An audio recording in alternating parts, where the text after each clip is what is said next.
আমার জীবনে সবচেয়ে বড় দুঃখজনক হলো আজকের এই দিনটা। আজকের দিন তো শেষ। এখন রাতের প্রায় বাজে কয়টা? 11টা, সাড়ে 11টা, 11:15টার মতন, ধরেন 11:30টায়। সবচেয়ে খারাপ দিন হইতেছে ভাই আজকে আমার বাজি রে। বাজি এমন একটা এমন একটা ক্ষতি করছে আজকে, যে ধারণার বাইরে। 16 পিস কবুতর লাগাইছি, সেটা আপনারা অনেকেই জানেন, আবার অনেকেই জানেন না। 16 পিসের ভিতরে আজকে বাজিতে যে কি অ্যাটাকটা দিছে, যেটা ধারণার বাইরে। কবুতর সকালবেলা উইরা আমার লফটের থেকে দক্ষিণ দিকে আজকে চলে গেছে সকালে। দক্ষিণ দিকে চলে গেছে ওরা। কত দূর গেছে আমি জানি না, পরে আমি চোখে দেখতে পাই নাই। কবুতর হারায় ফেলছিলাম, পরে দুপুরে এসে দেখি কবুতর ফেরত আসছে, পরে বাসি বাজা কবুতর খাওয়া দিছি। খায় মেয়ে ওরা আবার বের হয়েছে। হয়তো ওদের কপালে লেখা ছিল এটা, এর জন্য এরকম হয়েছে। একটা কবুতর দেখে যান,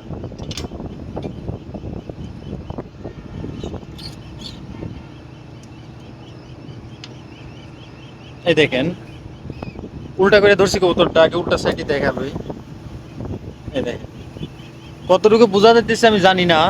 যদি বা রক্ত দেখলে হয়তো ভিডিও ব্র্যান্ড করে দিতে পারে। কবুতরটার পাখার সাইডে পুরো ছিঁড়াই গেছে ভাই, ছিঁড়া গেছে, রক্ত দিয়ে পুরো অবস্থা কাহিল। আমি ধুইছি, একটু মুছছি। আর একটু এই সাইড দেখাই, এই দেখেন কি ব্যাপার। আন্দা তো এই যে আপনি হয়তো ক্ষতটা বুঝতেছেন কি আমি জানি না। এই যে ওর চোখটারে কানা করে হালাইছে, মানে ওর থাবা দিয়া ওর চোখটারে কানা করেছে, চোখ এনে ছিঁড়া গেছে। এই যে পাকনায় রক্ত, রক্ত দেখলে আবার হয়তো সমস্যা হতে পারে। যাই হোক, ব্যান হলে সমস্যা না, ইউটিউবে দেখালেন। এই যে মানে পাকনা টাকনা আমরা ছিঁড়া মিড়া হালাইছে ভাই। এটা একটা মিলির বাচ্চা, এই যে মাশাল্লাহ। ও বুধর ভাই, কারণ হয়তো ওরা আমার বুঝতে পারছিল, চিল হয়তো বাজে আমার কথা বুঝতে পারছিল যে আমি এবার মিলি নিয়ে সিলভার মিলি নিয়ে কাজ করুম। আর এই কবুতরটা পুরো ছিঁড়া মিড়া হালাইছে ভাই, পাকনার নিচ দিয়ে ছিঁড়া হালাইছে, চোখের সাইড দিয়ে ছিঁড়া হালাইছে। কবুতরের কিছু নাই ভাই, মানে এটা অচল কবুতর হয়ে গেছে। তারপরে ও যে ফেরত আসছে, আলহামদুলিল্লাহ আমি অনেক খুশি হয়েছি ওর উপরে। ও যে জিরো পরের বাচ্চা যে এরকম অ্যাটাকে পইরা যে ফেরত আসছে, আলহামদুলিল্লাহ ভাই, আমি খুব খুশি, খুব খুশি। কিন্তু আরেকটা কবুতর নাই। এখানে দেখলাম পশম টসম ছিঁড়া মিরা, নিচে পুরো বিদিকিত অবস্থা।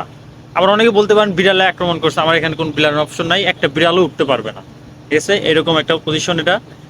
ছিঁড়া মিরা দিয়ে অবস্থা খারাপ। অনেকগুলা ফেদার দেখলাম, পাকনার ফেদার, লেঞ্জার ফেদার আশেপাশে পড়ে ছিল। যদিও বা আন্দার আমি দেখাইতে পারতেছি না। খুব কষ্ট, খুব খারাপ একটা সিচুয়েশন ভাই পার করতেছি। সবাই দোয়া করবেন। আর নতুন বাচ্চা লাগাইতেছি ভাই, সবাই দোয়া করবেন আল্লাহ যেন আমার ধৈর্য দেয় ভাই, আর মনের আশাটা যেন পূর্ণ করতে পারি ভাই। আজকে ভিডিও এখানে, সবাই ভালো থাকবেন ভাই।